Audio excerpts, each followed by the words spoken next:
guys, howdy and hello, welcome back to my channel. My name's Mercy and I owe you guys an apology. I was out of tea and I tried to order more, but I accidentally ordered a surplus of blood bags and I hope that's alright. We've got to finish them this month.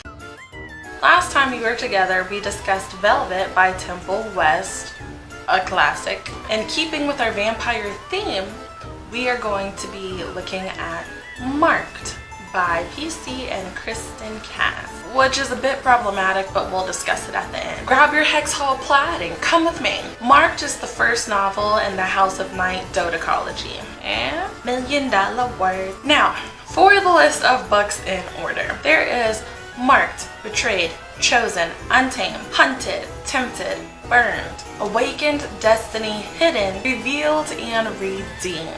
As a whole, I can only speak up until book 6. Tempted is where I stopped reading. I remember liking the series. I actually only stopped reading because the main character pissed me off so bad that I couldn't continue 6 more books of her nonsensical actions. It was a regression of common sense, but I digress. Without further ado, on to the review.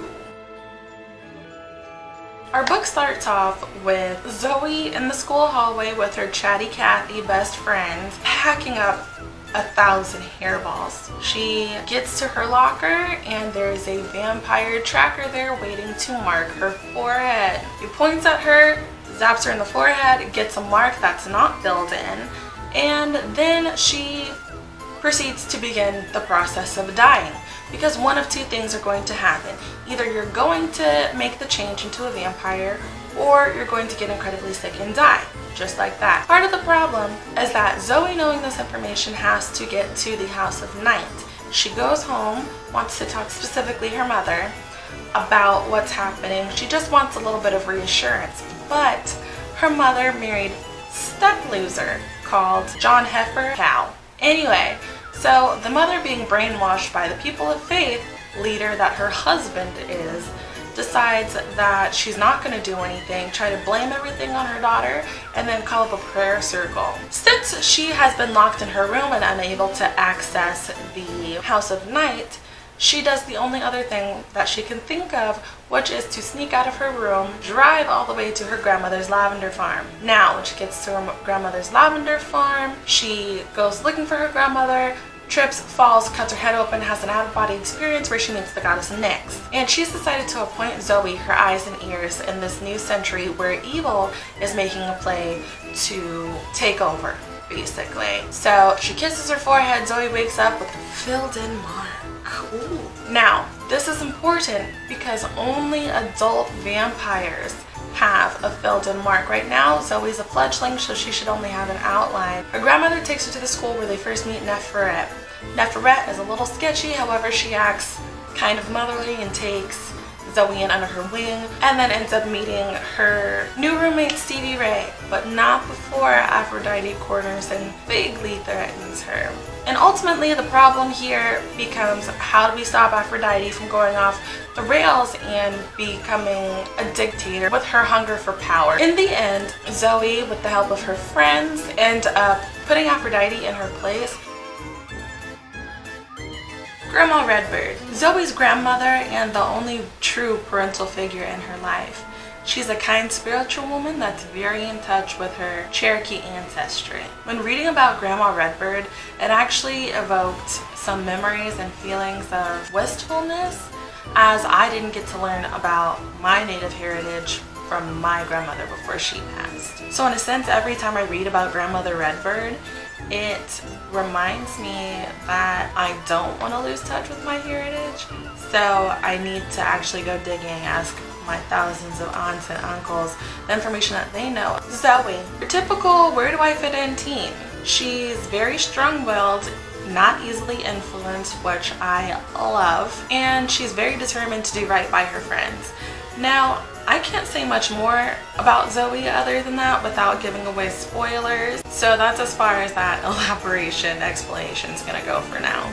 Stevie Ray, Zoe's roommate and also her closest friend out of their little group. She's a sweet girl from a small country town, however she's also, unfortunately, very easy to put down which leads to her being the target of bullying from the resident mean girl and her posse. However, towards book end, she demonstrates that she's learning to stand up for herself, and I honestly couldn't be more proud of Stevie Ray. Also, she is an avid Kenny Chesney fan. I'm more of a Kenny Rogers girl myself. The twins, Shawnee and Erin. When talking about these girls, we are talking essentially separation at birth when it comes to the connection that they have. Also a part of Zoe's inner circle, if Stevie Ray is the heart, these girls are the fun and pizzazz. They like to give them the old razzle dazzle.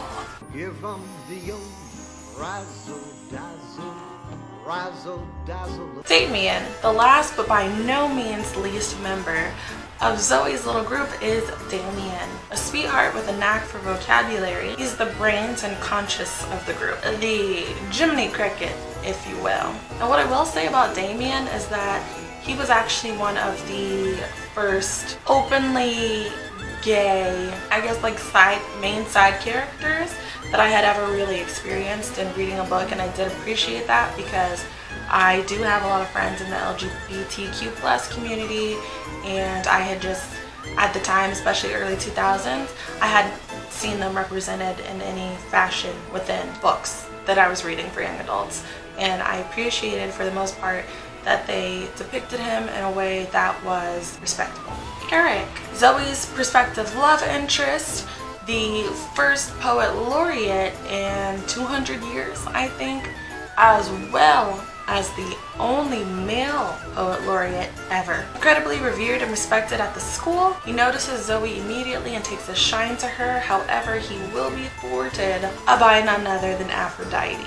Aphrodite. Speaking of Eric, Aphrodite is the nasty hag, direct quote from the book, that just can't seem to get over the fact that he's just not that into you. But to be fair, Aphrodite is having sort of a difficult time. Not only is her ex hookup that she's not over going after the new girl at school because she has a fancy filled-in mire, or at least that's what Aphrodite thinks. But her newfound nemesis Zoe has strolled in to take over her position, her rank, her mentor. Just to Aphrodite, Zoe is taking everything away from her. So when I tell you that she is balls to the wall after Zoe, I mean it. She's a nasty little thing. Nefertiti. Speaking of Aphrodite, she used to be, she being Neferet, Aphrodite's mentor until Zoe came along. After Aphrodite shows her true colors, Neferet strips her of her title and then gives the title of High Priestess in Training and Leader of the Dark Daughters and Sons to none other than Zoe Redbird. However, I don't trust her one bit. If there's one thing that I dislike more than an in-your-face, it's a sneaky bitch. And Neferet gives off sneaky bitch vibes. She's hiding something and her actions are too calculated. I don't like the way she stares at you until you want to tell her secrets that you didn't even want to reveal to yourself. So why would anybody want to reveal them to you, Neferet? Mind your own business, stop being sketchy. Advice. If you see someone with glowing red eyes, they're a vampire or a demon. There will never be a time where you see that and that isn't the case. And what does red mean? Blood. You need to get gone and maybe find some holy water.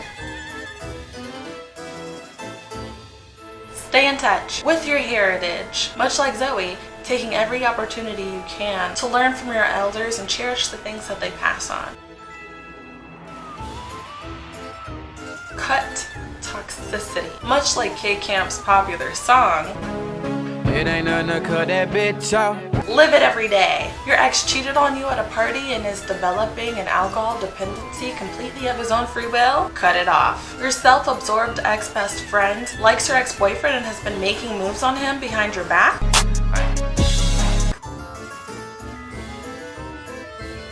Listen to your gut. Your intuition is never wrong. It's there to help guide you and protect you. So if something feels wrong, run away. And if it feels right, attack within reason. Today, I leave you with this. Darkness does not always equate to evil, just as light does not always bring good. The Goddess Nyx of the marked House of Night series.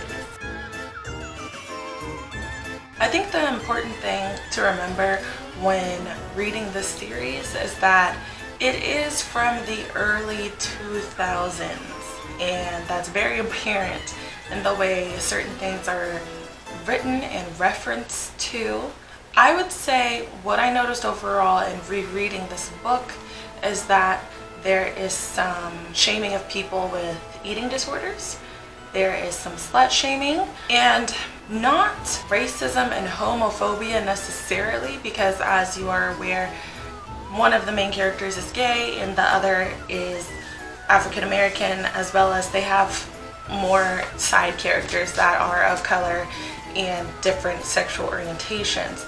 I would say as far as that aspect is concerned, it's more stereotypical references based in ignorance. So I would be wary of that, but in overall view, the book is a pretty good read. If you like this video, be sure to like this video. Don't forget to hit that bell notification so that you know when I am posting with more weird stuff on my face. Don't forget to subscribe. I love you, my precious, and I will see you in the next one.